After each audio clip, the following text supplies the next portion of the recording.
आज गिरिराज और दुर्गा के घर में बहुत चहल पहल है। घर को अच्छी तरह से सजाया गया है। किचन में से अच्छे अच्छे खाने की खुशबू आ रही है। ऐसा इसलिए क्योंकि उनकी बेटी आभा और दामाद जी अहान शादी के बाद पहली बार घर पर आ रहे हैं।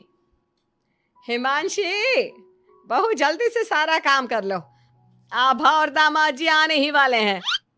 कुशल बेटा, तुम सारा सामान तो ले आए हो ना? और काजू कतली लाए हो या भूल गए? दामाद जी को बहुत पसंद है। हिमांशी और कुशल एक दूसरे से बहुत प्यार करते हैं और अपने माता पिता की सारी बातें मानते हैं।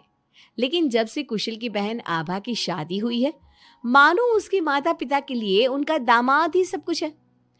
आभा और अहान घर पर आते हैं। सब उनका स्वागत करते हैं। आभा और हिमांशी किचन में खड़ी होकर बातें करती हैं। आभा, कैसे है तुम्हारे ससुराल वाले? तुम्हारा मन तो लग रहा है ना वहां? और अहान जी तुम्हारा ख्याल रखते हैं या नहीं? पता नहीं भाभी, कभी तो लगता है कि ठीक है, कभी तो लगता है कहाँ फंस गई। जैसे भैया आपकी मदद करते हैं, आपका ख्याल रखते हैं, अहान ऐसे बिल्कुल भी नहीं है। अरे इतना मत सोचो तुम। शुरू में थोड़ी दिक्कत आती है, लेकिन बाद में सब ठीक हो जाएगा। चलो बाहर चलते हैं। हिमांशी और आभा चाय नाश्ता लेकर बाहर आई। सब लोग आपस में बात करने लगे, लेकिन अहान बहुत घमंडी तरीके से बोलता है। आपका घर तो बहुत बड़ा है ससुर जी। आपका और कुशल का बिजनेस भी बहुत अच्छा चल रहा है, तो आप लोगों ने दहेज देने में इतनी कंजूसी क्यों की? अरे दामाद जी, कैसी बात कर रहे हो? आपके परिवार ने जिस जिस चीज की मांग की थी वो सब हमने आपको दिया है। अगर किसी चीज की फिर भी कमी रह गई है तो बता दीजिए। कुछ चीजें बिना मांगे भी तो दी जा सकती है ससुर जी। अहान, अगर तुम्हें कुछ और चाहिए तो बता दो, हम तुम्हारी सारी इच्छा पूरी करेंगे। अहान प्लेट से बिस्किट उठाकर बोलता है। मांगने से दिया तो क्या दिया, वैसे भी आप लोग मेरी डिमांड कभी पूरी नहीं कर पाओगे। आभा और अहान अपने घर चले गए। उनके जाने के बाद कुशल कहता है। मम्मी, हमने आभा की शादी गलत घर में तो नहीं कर दी? अहान और उसके घर वाले तो लालची लग रहे हैं। अरे चुप कर तू। दामाद ऐसे ही होते हैं, तेरी तरह नहीं कि तूने अपने ससुराल वालों से कुछ नहीं लिया और हर समय अपनी पत्नी से चिपका रहता है। ऑफिस से थका हारा आता है और अपनी पत्नी के साथ घर के कामों में मदद करता है। मम्मी, दहेज लेना तो गलत बात है ना? और हमारे पास किस चीज की कमी है? मैं अगर हिमांशी का घर के काम में हाथ बटाता हूँ तो वो भी मेरा ऑफिस का बहुत सारा काम करती है। इसमें बुरा क्या है? पति पत्नी को एक दूसरे की मदद करनी चाहिए। बेटा, किसी चीज की कमी तो अहान के घर पर भी नहीं है, लेकिन फिर भी हमने उसे दहेज दिया ना। ना केवल दहेज दिया बल्कि उनकी जो भी डिमांड थी वो सारी पूरी की। और उसने क्या किया? आपके और मम्मी के सामने ताने सुनाकर चला गया। आप दोनों को इससे दुख होगा। अहान ने इसका बिल्कुल ख्याल नहीं किया। बेचारी आभा का तो चेहरा देखने लायक था। कितनी शर्मिंदा हो रही थी वो अपने पति की बातों से। इस तरह कुशल ने अपने माता पिता को समझाने की खूब कोशिश की, लेकिन उसके माता पिता अहान को ही सपोर्ट करते रहे। और करते भी क्यों ना, हमारे समाज ने दामाद का रुतबा बहुत ऊंचे स्थान पर रखा है, चाहे फिर उनकी सोच कितनी भी नीची क्यों ना हो। इसी तरह से कई दिन बीत गए और एक दिन आभा अपने घर पर रोती हुई आई। अरे आभा, तुम रो क्यों रही हो? और ये तुम्हारे चेहरे पर निशान कैसे? आभा लगातार रोए जा रही थी।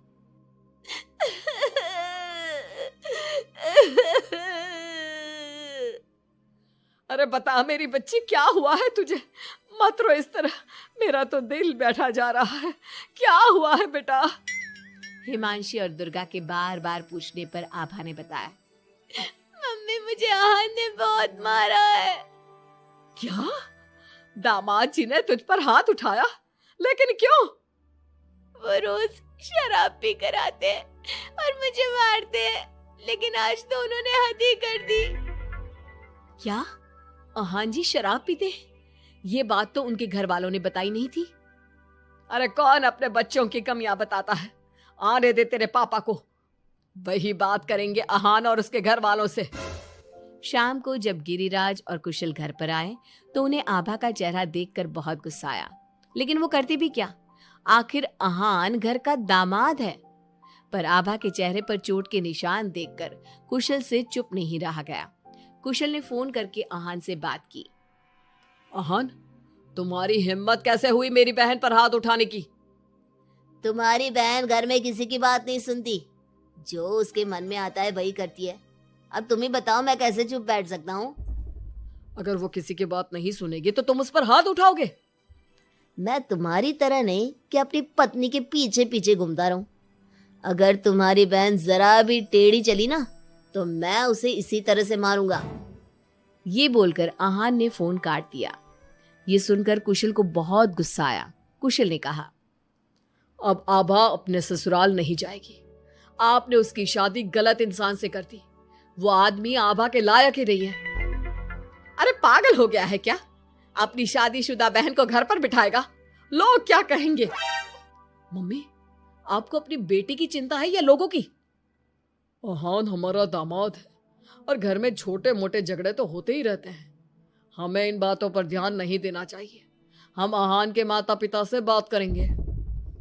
आभा को आहान बिल्कुल पसंद नहीं था, लेकिन उसके माता पिता समाज के डर से उसे बार बार आहान के घर पर भेज देते थे। इस बार भी आभा को अपने ससुराल जाना पड़ा। एक दिन हिमांशी की तबीयत खराब हो गई तो उसने घर का काम नहीं किया। तबीयत खराब होने का बहाना बनाकर सुबह से लेटी है। तुझे इस घर में जितना आराम मिला है ना, दुनिया में किसी बहू को कहीं इतना आराम नहीं मिला होगा। तेरा तो पति भी तेरे साथ काम कराता है। देख मेरी आभा को, बेचारी कितना पिटती है अपने पति से और सारे घर का काम खुद ही करती है। शाम को जब कुशल घर आता है तो हिमांशी उसे सारी बात बताती है। तुम मम्मी की बात का बुरा मत माना करो। मम्मी चाहती है कि मैं उनके निकम्मे दामाद की तरह बन जाऊं, जो अपनी पत्नी की बिल्कुल भी इज्जत नहीं करता। लेकिन मैं ऐसा नहीं बन सकता। कुशल ने हिमांशी का बहुत ख्याल रखा और वो जल्दी ही ठीक हो गई। वहीं आहान आभा के साथ बहुत बुरा बर्ताव करता था। आभा के माता पिता ना तो आभा की बात सुनते और ना ही कुशल की। एक दिन आहान किसी काम के सिलसिले में शहर से बाहर गया हुआ था। वो जिस होटल में रुका था वहां उसे आहान दिखा। अरे ये तो आहान लग रहा है, मगर इसके साथ ये लड़की कौन है? कुशल ने वहां कुछ लोगों से पूछताछ की तो उन्होंने बताया, ये तो अक्सर इस होटल में अलग अलग लड़कियों के साथ आते हैं, लेकिन आप ये सब क्यों पूछ रहे हो? कुशल बिना कुछ बोले वहां से चला जाता है और घर आकर सभी को ये बात बताता है। लेकिन उसके माता पिता को तो इस बात से भी कोई फर्क नहीं पड़ा। अरे बेटा, इस बात को यहीं खत्म कर दो। हम आहान से क्या कह सकते हैं? आखिर वो हमारे घर का दामाद है। बेटा देख, ये बात ना आभा को मत बताना, नहीं तो उसे बहुत बुरा लगेगा। आप दोनों किस मिट्टी के बने हैं? दामाद दामाद कहकर आपने उसे सर पर चढ़ा दिया। मैं आपकी बहू के साथ अच्छा बर्ताव करता हूं तो आप मुझे झोरू का गुलाम कहते हैं। और आहान आपकी बेटी को जानवर की तरह पीटता है, आप तब भी उससे बात करने की हिम्मत नहीं करते। आप लोग बेटे और दामाद में इतना फर्क क्यों करते हो? बेटा, दामाद को तो सर का ताज समझा जाता है। हमेशा से ऐसा ही चलता आया है। अरे हमारे समाज ने ऐसे ही नियम बनाए हैं। चाहे वो आपकी बेटी के साथ कैसा भी बर्ताव करे, उसे जानवरों की तरह मारे पीटे। मम्मी, ये पुराने जमाने की बातें हैं। आजकल कोई पढ़ी लिखी लड़की इतना नहीं पीट रही जितनी हमारी आभा पीट रही है, वो भी सिर्फ आप दोनों की वजह से। मैं आज ही उसके ससुराल जाकर उसे सारी बात बता दूंगा और आखिरी फैसला उसका होगा। कुशल और हिमांशी आभा के पास जाकर उसे आहान की सारी सच्चाई बता देते हैं। आभा अपने भाई के साथ आ जाती है। घर आकर वो अपने पति को तलाक के पेपर भेजती है। हालांकि गिरिराज और दुर्गा अभी भी अपने दामाद के साथ है और तलाक के खिलाफ। उनको अभी भी समाज की चिंता है, बेटी की नहीं।